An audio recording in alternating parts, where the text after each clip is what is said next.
नमस्कार दोस्तों, मैं पूजा जौनपुरी आप सभी का स्वागत करती हूँ अपने चैनल पे। तो आज मैं धार छोड़ते समय गीत गाया जाता है, वही गीत मैं लेके आई हूँ और आप लोग को कैसा लगेगा कमेंट बॉक्स में जरूर बताना।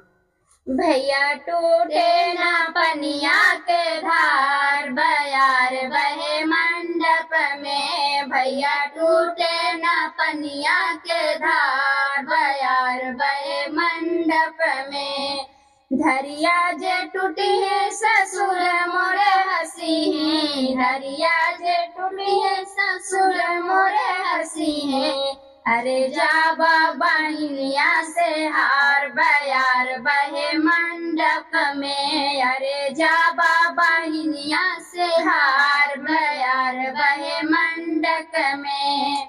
भैया टूटे ना पनिया के धार, बयार बहे मंडक में। भैया टूटे ना पनिया के धार, बयार बहे मंडक में।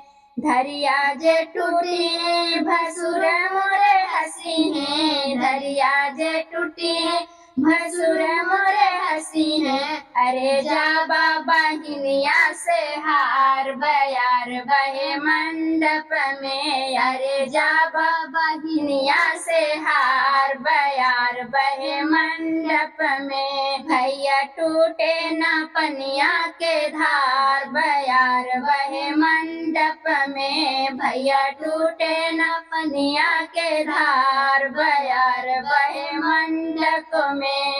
धरिया जे टूटी है अगुआ साले हसी है, धरिया जे टूटी है अगुआ साले हसी है। अरे जा बहिनिया से हार, दयार बहे मंडप में। अरे जा बहिनिया से हार, बयार बहे मंडप में।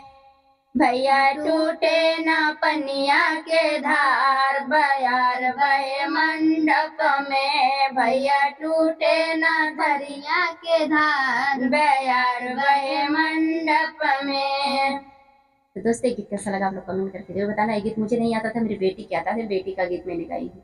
कैसा लगा कमेंट बॉक्स में